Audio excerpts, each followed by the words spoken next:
Bonjour tout le monde. Je me demande si je ne vais pas faner avant le bouquet qui est à côté de moi là. D'ailleurs, je suis davantage fané que lui, c'est évident. Mais il tient, donc si vous avez des fleurs à acheter, vous pouvez aller à Aldi pour 2,99 €.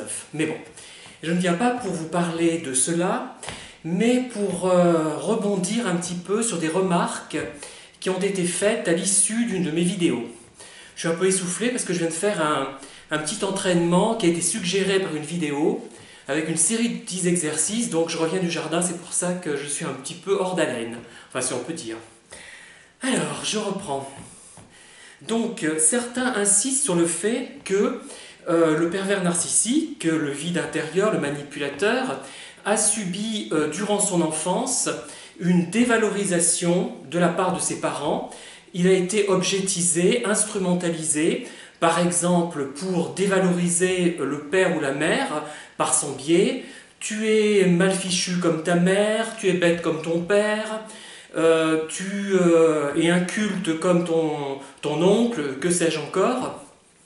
En fait, moi je distingue quand même deux cas. Même si les deux cas ne sont pas tellement à recommander, il y en a un quand même qui me semble moins nocif que l'autre. Il peut s'agir de parents qui instrumentalisent ponctuellement leur enfant pour dévaloriser l'autre parent. Je sais que c'est stupide comme attitude, mais ce n'est pas forcément si grave, puisque l'enfant va comprendre très vite que ce n'est pas lui qui est bête, ce n'est pas lui qui est forcément mal fichu, mal foutu, mal bâti, mais il comprend, s'il est un peu intelligent, que ses parents l'utilisent ponctuellement pour dévaloriser l'autre parent. Bon, ce n'est pas positif comme attitude, ce n'est pas bien, mais je pense que c'est moins désastreux et nocif que des choses qui seraient plus basées sur un fond de réalité. Ou alors une croyance du moins des parents qui dévaloriseraient leur enfant pour le dévaloriser lui, l'enfant, et non pour dévaloriser par son intermédiaire une autre personne. Donc dans le premier cas où l'inforce sert d'intermédiaire, effectivement, il peut en résulter des complexes d'infériorité, mais je pense que cette attitude sera moins destructrice pour l'enfant. Par ailleurs, on parlait des enfants qui ayant manqué d'affection, ayant manqué d'attention, ayant manqué de valorisation quand ils étaient gamins, vont, dès qu'ils vont être confrontés à un pervers narcissique qui va les flatter finalement, ils vont être en recherche de cette admiration, de cette affection, et ils vont tomber rapidement dans les griffes de cette personne manipulatrice. Voilà ce que je pense. En fait, ils sont à l'affût de la moindre marque d'intérêt. Et la moindre petite marque d'intérêt, qu'elle soit par exemple un coup de fil pour l'anniversaire, je sais pas moi, un petit cadeau quelconque ou une phrase gentille, eh bien ils vont sauter à pieds joints dessus, prendre ceci pour argent comptant en fait, pour l'exagérer même. Parfois cette phrase peut provenir d'une personne qui n'est pas perverse, mais qui va dire une phrase gentille comme ça, et la personne en carence affective, en carence de reconnaissance sociale ou personnelle, va absolument sélectionner cet indice comme étant pertinent, comme venant finalement revaloriser ce qu'il est. En fait, c'est ça, je crois que c'est ce genre de choses. Donc s'il tombe sur une personne qui n'est pas perverse, les dégâts seront moindres, il y aura juste une certaine déception, une incompréhension, mais si la personne effectivement a fait cela dans une optique bien particulière de domination, une optique malveillante, là ce sera beaucoup plus grave. Alors il y a aussi une chose intéressante qui renvoie à la psychologie sociale et cognitive notamment, qu'on nous a seriné pendant nos études, mais qui a de l'importance, c'est l'effet de primauté. C'est-à-dire qu'une remarque positive au début d'une relation, on va la retenir, alors que le reste va être négatif. Vous voyez, et la dernière remarque, la première remarque, on la retient davantage, et si elle est positive, on va rester sur cette impression.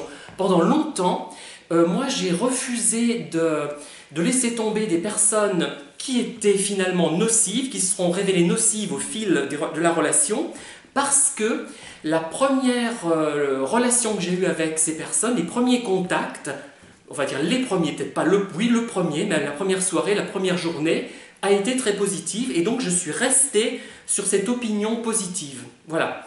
Et il y a aussi une chose dont j'avais d'ailleurs parlé dans une vidéo, et qui mériterait peut-être une vidéo supplémentaire, et qui est que quand on s'intéresse à quelqu'un de façon amicale ou amoureuse, à quelqu'un qui a des thèmes d'intérêt communs avec vous, je pense que quitter cette personne équivaut en quelque sorte à renier ce thème d'intérêt, ce qui n'est pas vrai, mais ça donne cette impression, ce qui fait qu'on reste accroché à cette personne qui partage notre intérêt pour un type de livre, pour un type de musique, que sais-je encore. Hein. Voilà, ça peut être important. Et en fait, souvent, ce qui se passe, c'est que la personne perverse, elle a fait en sorte de s'approprier nos intérêts pour nous séduire en miroir, et elle a fait semblant de s'intéresser particulièrement à un type de film, par exemple, hein, et ce n'est pas forcément vrai. Et elle s'est en quelque sorte approprié quelque chose qui est à nous, mais dont on n'a pas conscience, on croit que c'est à elle, et on n'arrive pas à rompre avec cette personne, j'ai déjà expliqué, d'autres l'ont expliqué, parce qu'il y a quelque chose de nous qu'on a l'impression d'avoir laissé en cette personne. Voilà, c'est ça, souvent. Hein. Et une fois qu'on a conscience de ces mécanismes, tout est facile et tout disparaît, on n'arrive plus finalement à tomber longtemps dans le panneau. Si on tombe dans le panneau, on se trompe au début, mais très vite, on arrive très facilement à rompre. Une fois qu'on a compris, c'est très facile, moi je trouve. Ce qui fait que des gens qui regarderaient des vidéos depuis plusieurs années, je me dis, mais c'est qu'elles n'ont pas forcément compris les mécanismes, si elles ont encore besoin d'en regarder. Après, une fois qu'on a, comment dire, passé l'étape, qu'on a compris qui étaient ces gens, on a pendant un certain temps besoin de confirmation de ce que l'on pense, et c'est pour ça qu'on écoute pas mal de vidéos. Ce que j'ai fait, et toutes les lectures qu'on peut faire également, vont dans ce sens. Mais une fois qu'on a compris la situation, on va retomber dans le piège, mais très très peu de temps. Et dès que des indices seront là pour nous signifier que nous sommes en face d'une personne nocive, nous allons facilement, je vous le dis, facilement rompre. Et après, on se dit, mais comment j'ai pu mais puisqu'on voit la personne telle qu'elle est, on n'est plus hypnotisé en quelque sorte, donc on se dit mais c'est pas possible, mais cette bonne femme-là, elle est moche, elle est con, enfin elle n'a aucun intérêt. Ce type-là, il n'est pas intelligent, il n'est pas beau, il est tout alcoolisé, il a le visage bourgeonné tellement il boit, etc., etc. Vous voyez, vous êtes tous dit la même chose, et après on est vraiment sidéré au bout d'un moment de penser qu'on a pu tomber dans le piège qui nous était tendu, mais on n'était pas au courant, tout simplement. Hein. Voilà. Voilà, je vous remercie. Je vais poursuivre mes séances gymniques, enfin si on peut dire, hein, c'est vraiment prétentieux. Et je vais peut-être faire une vidéo sur des lauriers, des fleurs de laurier, c'est très joli je trouve. Voilà, je vous dis à très bientôt, et il faut que je trouve un titre à cette vidéo pour qu'elle puisse être captée par des personnes réceptives. Bonne fin de journée, au revoir.